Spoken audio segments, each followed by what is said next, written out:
Growing up, just like most Black Chicagoans, I came face to face with inequality in the city on a daily basis. But my story was a little different though. So I'm from off of North Avenue. I grew up on the far west side of the city in a neighborhood called Galewood.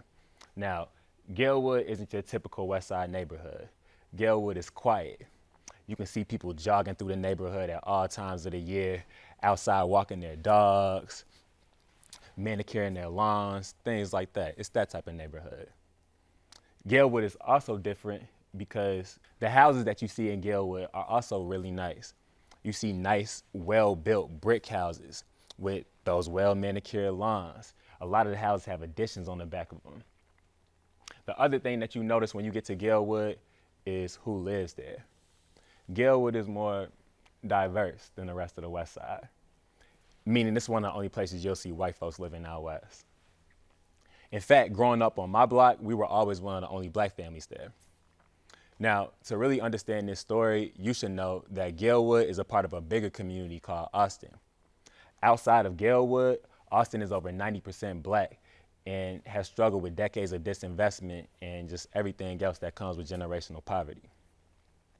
As I grew older, I began to learn how those small geographical differences led to huge opportunity gaps for me. But as a kid, the main way you see how you're living versus how other people are living is by looking at houses. Now, my whole mom's side of the family is from out west. So whenever we would get in the car as a kid and drive through the city to visit family or run errands, I remember sitting in the backseat of the car and watching out of the window in awe as the world would change around me. We would go from my little pocket of the city with these well-manicured lawns and additions on the houses to minutes later in the same community, passing block after block full of boarded up houses and abandoned buildings. Even as a 7 or 8-year-old, I couldn't help but wonder, why do the neighborhoods filled with people who look like me look like this? Why are they so run down and struggling? Those questions that I formed at an early age really shaped my worldview and my interests as I got older, and eventually led me into the world of journalism, where as a young college graduate, I had an incredible opportunity to work on a story that was not only impactful, but ended up taking me on a personal journey that was transformative in a lot of ways.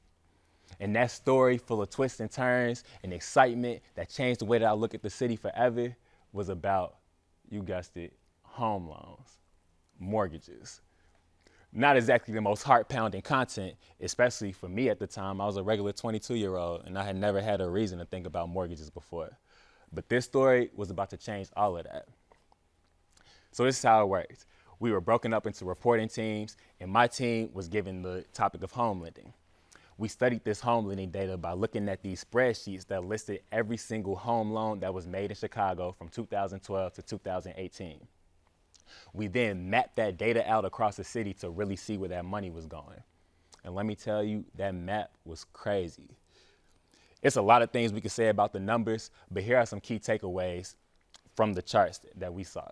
Out of all of the loans that we studied, over 68% of those loans went to white neighborhoods in Chicago.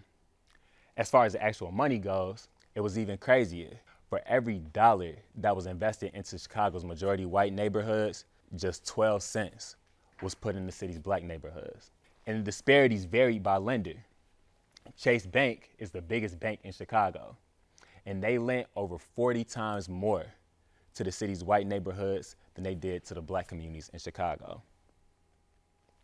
What all of this data was pointing towards was a very clear picture of modern day redlining.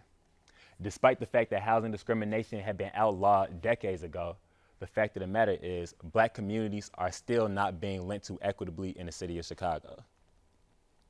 That data is made even more real when you learn that this type of bank investment is the #1 way that money flows into communities in the first place. So this data we were studying really, really mattered. And for me, that's when the light bulb started going off. Seeing that data made me think about growing up in Austin, growing up out west. It made me think about riding in the back seat and looking at these different neighborhoods change around me. And when you talk about houses out west, you have to talk about one of the most iconic houses in the city of Chicago. And if you're from out west, you already know. we gotta talk about the Pink House on Central Avenue. Now, the Pink House is legendary just because it's a bright pink house that sits on one of the busiest West Side streets. Growing up, we would hear different rumors about the house, like maybe it was haunted, and we would debate if somebody actually lived there or not. But now that I'm older, I know that those rumors existed just because, like most houses in the area, the Pink House needed some work. The porch was sinking, the stairs were rickety, the roof was about to collapse, and it definitely needed a new paint job. But despite all of its flaws, the Pink House is loved, almost like a member of the community. Now, word had been going around for a while that the Pink House had been up for sale. So in light of this new data that we were looking at, it made me want to do some digging. We ended up contacting the realtor, and she said that the Pink House had been up for sale and was struggling actually selling because the owners couldn't get a loan for the house. Out of curiosity about their story as it relates to the data that I was studying, and I guess just the sheer West Sider in me, I did the unimaginable. I went up to the Pink House and I actually interviewed the owners.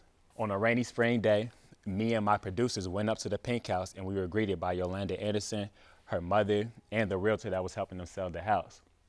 We sat in the Pink Plus living room in the Pink House, and Yolanda Anderson told me about her family history. She talked to me about her dad who bought the house in the 80s and fixed it up himself and painted it pink and white to remind them of their southern roots. He was the one who would do the work on the house over the years to keep up with all the maintenance that goes into an old Victorian house. Eventually though, he got sick, and with no one else to pick up the slack around the house, it eventually got in worse and worse condition. After he passed, the Andersons were left with no other choice but to sell the Pink House. Now, when a home buyer is trying to buy a home, in order to qualify for a mortgage loan, that house has to be brought up to code. For the Andersons, this meant that the rickety stairs, the porch that was sinking, the caved-in roof, all had to be replaced. It was a big haul, so they did what any other person would do. They went and they applied for a repair loan. But they were repeatedly denied. Why? The lenders would tell them that even if the Pink House was built and fixed up to a pristine condition, it still would not be worth much more than a couple $100,000 because of the location, a fraction of what it would have been worth in a neighborhood like Galewood. The Andersons couldn't get the loan on that house, not because they didn't qualify for it, but because to these banks, no house in this almost all black neighborhood is worth that level of investment. These people, this community, is just simply not worth it. Going up to the Pink House and speaking to the Andersons was an amazing experience for me. And it really confirmed something that I already knew. In more affluent neighborhoods like Galewood, the attitude can oftentimes be that those people in those neighborhoods over there, they don't care about their properties. They don't care about their neighborhoods. And that's why these communities can look the way that they do. But the story of the Andersons shows just how much this West Side family cared about their house and how much they wanted to stay in the community. Unfortunately, after not being able to secure a loan, the Andersons ended up selling the house to a rehabber for only $165,000 and moving out of the city completely into the nearby suburb of Oak Park. Many families aren't even that lucky. They end up just abandoning their properties altogether, and those properties sit vacant for years until they're eventually torn down by the city, leaving those empty lots that we're all too accustomed to seeing in these neighborhoods. This journey that I went on to tell this story was really a full circle moment for me that answered a lot of the questions that I had when I was a kid. And it helped me to understand how these systems that we oftentimes think are long gone are still very much alive in a lot of ways and are actively shaping the city around us. But education is the key to change, and we've seen that things have the potential to change. In 2020, after pressure from local activists to address the lending disparities that we presented in our report, Chase Bank pledged a $600 million increase in lending to Black and Latino communities across Chicago as one part of a multi-billion-dollar nationwide effort. But while we still have a long way to go on an institutional and a systemic level, my hope is that stories like this one encourage more privileged Chicagoans to think beyond the surface level about the city that we love. And I hope these stories help shift our collective consciousness in a way that inspires solutions that truly grasp these issues at the root and help us create the change that we need to see for a better world.